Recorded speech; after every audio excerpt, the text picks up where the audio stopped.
All right. Well, we have a short agenda this morning. Our first speaker is going to be Tory. He's going to come up and talk with us a little bit about, again, this whole notion of what's happening with tariffs and what it's actually meaning to our pocketbooks.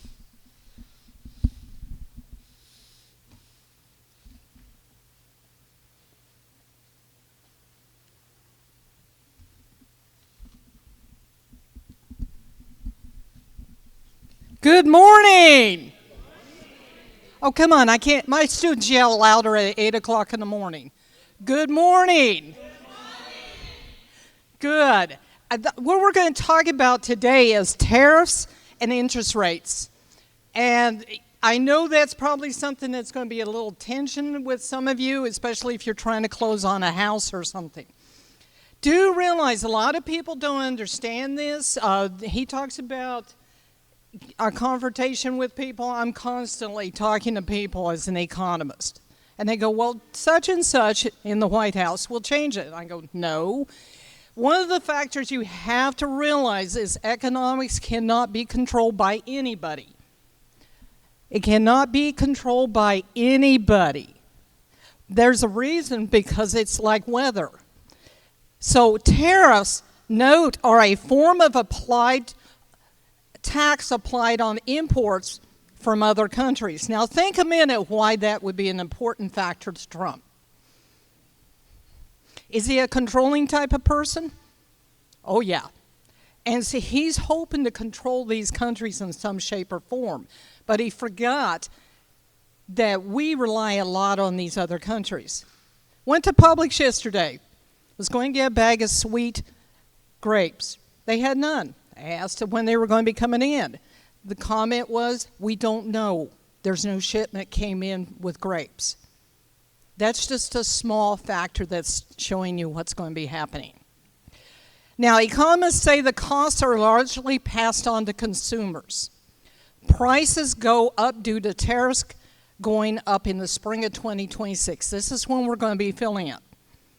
The main contributor to inflation is core goods and super core goods, services, and durable goods and food that are going to be impacted by the tariffs.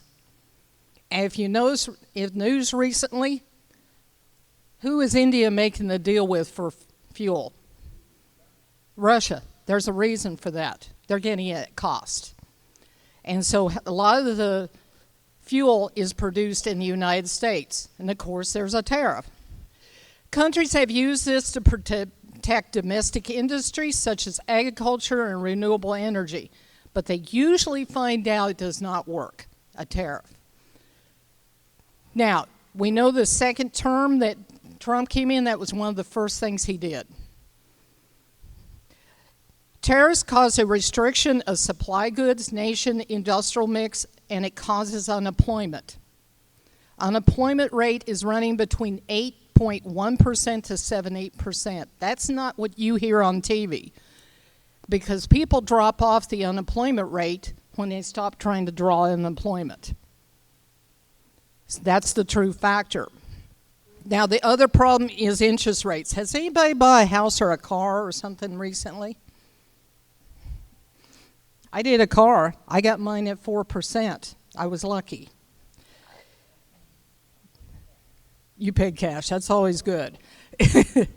The interest rate is running right now between 6% to 8%. 6 to 8%.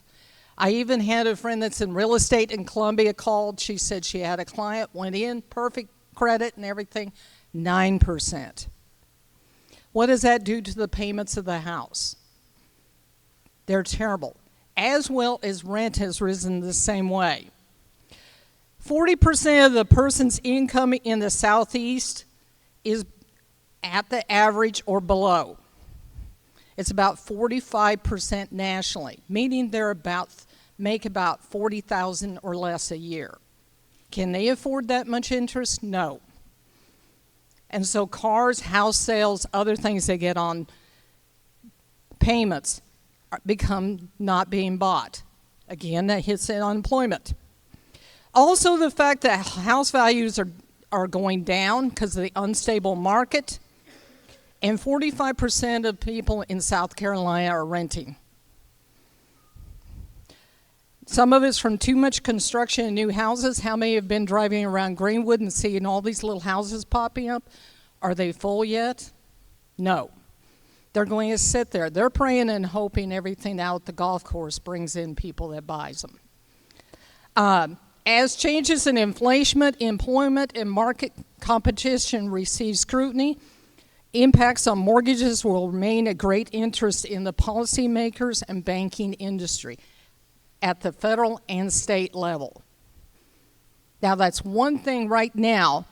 Trump cannot control the Federal Reserve because the Federal Reserve's chairman is in office till June 1st. Then they have to put somebody in there new. Let's pray and hope that he doesn't get somebody that's like running the military. At the same point in time, that affects the banking industry and what you cannot do. Now, between all this gloom and doom, my advice as an economist, invest carefully. Know where your money is, have some liquidation abilities. At the same point in time, I wouldn't be buying a house or a very expensive car unless you're paying cash. So that's your economics thing today. There'll be some more because on the 11th I'll be in Columbia at USC for the Economic Summit. All right. Now, we have a very good guest speaker. Okay. Any questions on economics? Cynthia? Go ahead.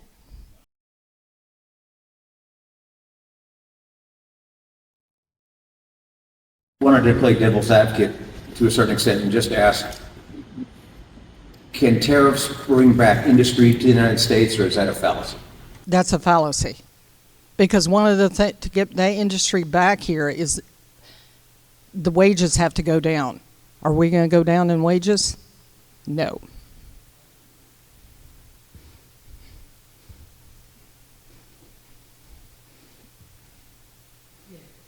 Not an economic question, but I know you've been part of the Clyburn Fellows the past few months. Any insight from those meetings you would like to share with us? The thing I'd like to share with you, Alan did earlier today. Please make sure you support the candidates. They need financial support, and they need us out with our tennis shoes on selling them. I know several people in here when we were campaigning for Bill and Jamel and Francie, we have to hit the ground again early. If you don't change this government, what you just saw the governor do will explode into other things. Just as a follow-up to the question of whether or not tariffs can bring back industries into the state or into the nation, think about what it took to have those industries.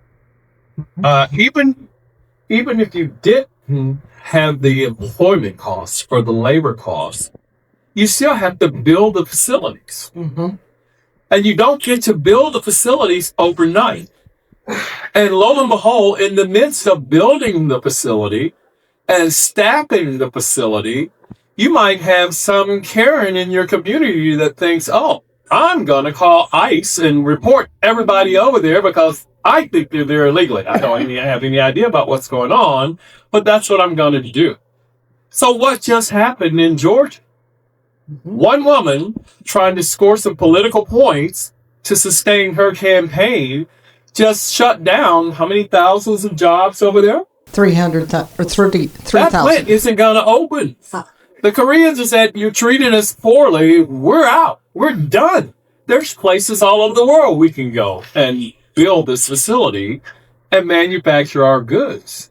We were trying to cooperate with you in America by putting the plant here and setting it up and training your people then to come in and run it. But one Karen with a loud mouth and no information derailed that entire project. What a ridiculous and perilous time that we're living in. And that's what we're having to push back against and having to fight back against. She's okay. She had her family money. She's not the one that's going to be hurting for that. But how many people in that community were counting on those jobs? So we've got enough common sense, we've got enough horse trading knowledge to say, well, that just doesn't quite make sense to me. Just because an expert supposedly tells you this is what's going on, we need to filter that through our own experiences. We know that a tariff today is not going to bring back textiles to Greenwood anytime soon. So why are we letting them sell us that as a notion and go, okay, well, for that reason, I'll go ahead and sign off on what's happening here. We have the power to stop this, but we've got to engage to be able to do that. And to me, that's the most important thing about all of this. We have the power. We just need to wake up and use it. Thank you. A couple things to realize, guys, from what he's saying there. Realize who ICE is pushing out of here is the Hispanics. Trump has no respect for Hispanics, no respect for African Americans, and no respect for LGBTQ. And Somalis had to do that. You got to realize what they're hoping to do is push these folks out and then replace the workers with the next group, then push them out in the next group. They don't think of the perception that some of us have college degrees, we're working in settings like that. They're hoping that is the Caucasians who are not LGBTQ will be taking those places that are Trump followers. If you don't want this to happen, like he said, we need to start doing something and doing it loudly.